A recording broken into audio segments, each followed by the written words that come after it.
இன்றே டவுன்லோட் செய்து உங்கள் ஃபேவரட் ஷோக்களை என்ஜாய் பண்ணுங்க. இங்க பாரு, வீட்டோட பொறுப்பு எல்லாமே என்கிட்ட தானே இருக்கு. எனக்கு இதெல்லாம் சொல்ல தெரியாதா என்ன? கொஞ்சம் நீ சும்மா இரு.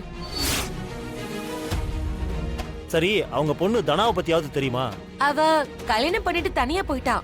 அவளுக்கு இங்க ஓட்டு வராது. பார்வதி, அவளோட பேர் இன்னும் ரேஷன் கார்டுல இருந்து எடுக்கல. நீங்க அவளோட பெரிய மாப்பிள்ளை பெரியும் அதுல சேர்த்துக்கங்க. அப்போ டீடைல் சொல்லுங்கம்மா. இருங்க, நான் போய் எல்லாரோட ஆதார் நம்பரும் எழுதி வச்சிருக்கிற டைரி எடுத்துட்டு வரேன். சீக்கிரம் வாங்கம்மா.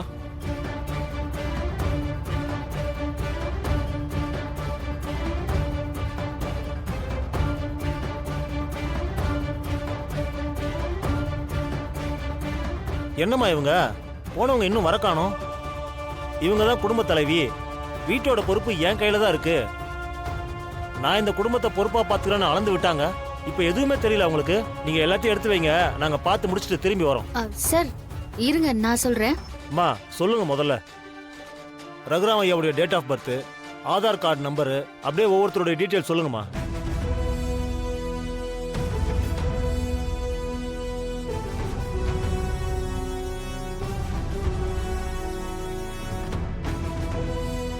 யாரு பேரும் விட்டு போகல. இல்ல மேடம், யார் பேரும் விட்டு போகல. பாட்டி, இதுல கதிர் பேர் கூட சேர்த்தாச்சு. சந்தோஷம்மா. ஏமா, வீட்டு பொறுப்பு அவங்க கிட்ட தான் இருக்குன்னு மட்டும் சொல்லிட்டு இருக்காங்களே, பொறுப்பை இந்த பொண்ணு கிட்ட கொடுங்கம்மா.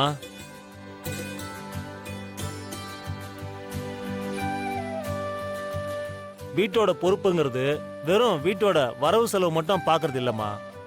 வீட்டுல இருக்கிற ஒவ்வொருத்தருடைய தேவையை புரிஞ்சு நடந்துக்கணுங்கிறது தான். இந்த பொண்ணு கிட்ட அந்த தகுதி இருக்குங்க. சார், கரெக்டா சொன்னீங்க சார்.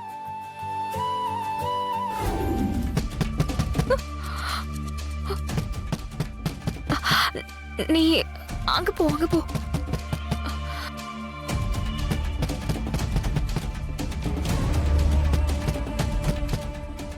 யாரு? நான் தான் மாயா. ஓ மாயா.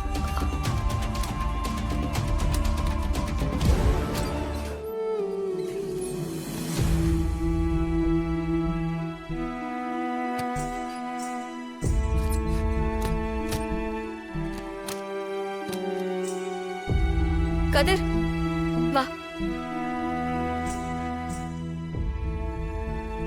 என்ன கதிர், ஏன் ஒரு மாதிரி இருக்க? பார்வதி சித்தையும் அத்தையும் பேசினதை கேட்டு அப்செட் ஆயிட்டான். இதுக்கெல்லாம் ஏன்டா ஃபீல் பண்ணிட்டு இருக்க? அவங்க நல்ல விதமா பேசினாதான் ஆச்சரியமே.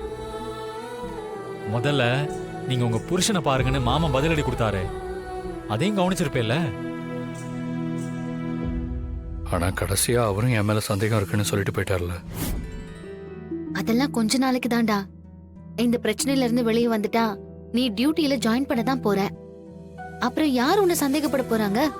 துபாயில இருந்து மெடிசன் கொடுத்து விட்டவன் என் ஃப்ரெண்டு தான். அவன் பேர் முருகேசன். ஹார்ட் ஆபரேஷனுக்கான முக்கியமான மெடிசன் தான் வீட்டுல கொடுக்க சொன்னான். ஆனா அந்த மெடிசன் இங்க வாங்கினவன் அவன் வீட்டுக்கு வர சொல்லாம அலைய விட்டு ஒரு பழைய பில்டிங்ல வந்து வாங்கிக்கிட்டான். போலீஸ் வந்ததும் நான் கொண்டு வந்தது போதை மருந்துங்கிறான். போலீஸ்ல மாட்டிக்காத தப்பிச்சு ஓடிடுன்னு சொல்லிட்டு அவன் பாட்டுக்கு ஓட ஆரம்பிச்சிட்டான். என் ஃப்ரெண்டு நம்பி தான் வாங்கிட்டு வந்தேன். ஆனா இப்படி என் முதுகுல குத்துவான்னு நான் நினைச்சு கூட பார்க்கல. நல்லது செய்யறோம்னு நினைச்சு உதவி பண்ணதுக்கு எனக்கு இப்படி ஒரு தண்டனை தேவையா? நான் என்ன பாவம் பண்ணேன்? நான் எதை ஆசைப்படுறேன்னு உனக்கு தெரியாதுல்ல. நீ என்ன சின்ன ஆசைப்பட்டு எதுவும் நடக்கல. தனாவும் கதிரும் அம்மா அப்பா ஆயிட்டாங்க. ஓஹோ, ஐயா இதுக்குதான் மூஞ்சியை தூக்கி வச்சிட்டு இருக்கீங்களா? இரு இரு, அத்தைக்கிட்டே இதுக்கு என்ன பண்ணலான்னு கேக்கலாம். ஏய், என்னடி பண்ற? நீ ஆசைப்பட்டது நடக்க வேண்டாமா? நடக்கணும் தான். இன்னைக்கு கூட நாள் நல்லா தான் இருக்கு. என்னடா என்னவோ ஜோசியக்கார மாதிரி காலையில எந்திரிச்சதுமே இன்னைக்கு நாள் எப்படி இருக்குன்னு பாக்குறதையே வேலைய வச்சிருக்கியா? தான் வாங்குவேன். இன்னைக்கு நம்ம ஒரு நல்ல காரியத்துக்கு போய்கிட்டு இருக்கோம். எல்லாத்துக்கும் ஒரு நேரம் காலம்னு ஒண்ணு இருக்குல்ல. வா போலாம். அதெல்லாம் நல்ல காரியம்னா அப்போ நான் சொல்றது? டேய் இங்க பாரு, ஒழுங்கா கேளு. இதுக்கு மேல இந்த விஷயத்தை பத்தி பேசின அவ்வளவுதான். ஏய், இது என்னமா அநியாயமா இருக்கு? ஒருத்தன் கல்யாணம் பண்ணியும் எவ்வளவு நாள் தான் பிரம்மச்சாரியாவே இருக்க முடியும்? அதுவும் இவ்வளோ அழகான பொண்டாட்டிய பக்கத்துல வச்சுக்கிட்டு. ஐஸ் வச்சதெல்லாம் போதும், வா போலாம். மாயா, உன்கிட்ட நான் கொஞ்சம் பேசணும், வெளியில வா.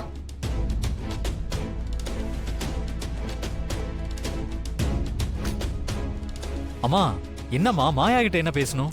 டேய், நான் அவகிட்ட தானே பேசணும்னு சொல்லிட்டு இருக்கேன். இப்ப நீ எதுக்கு தேவையில்லாம ஆஜராகுற? நீ வா. இரு சின்னு, போயிட்டு வரேன்.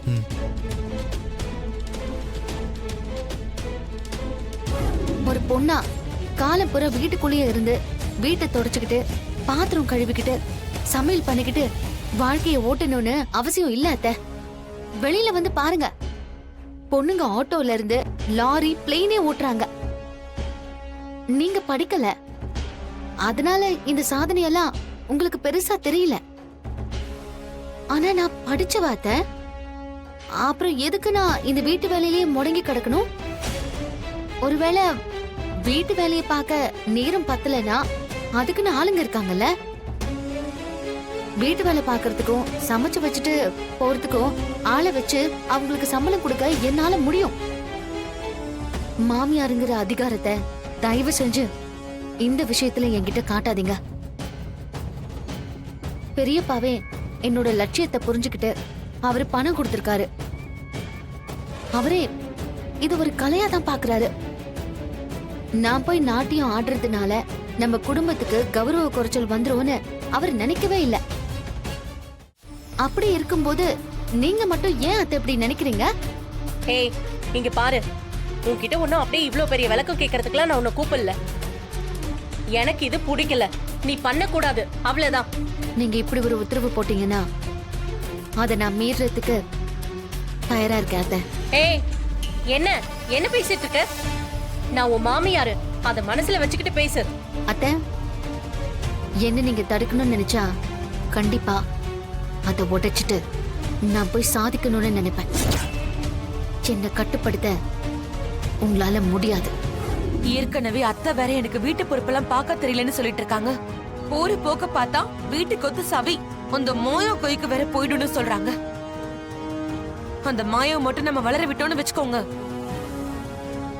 அதுக்கப்புறம் நாம 2 பேரும் இது வரைக்கும் ரகுராம் மாமாவுக்கும் ஜானகி அக்காவுக்கும் அடிமையா இருந்த மாதிரி இந்த மாயாவுக்கும் நம்மள அடிமையாக்கிடுவாங்க. அந்த அளவுக்கு மட்டும் நம்ம போகவே விடக்கூடாது அண்ணி.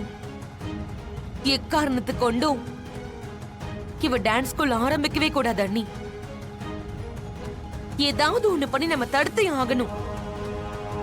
உங்களே இவ எதிர்த்து பேசிட்டு போறானா நாளைக்கு மாமியாருங்கிற மரியாதையே நீங்க இழந்துருவீங்க.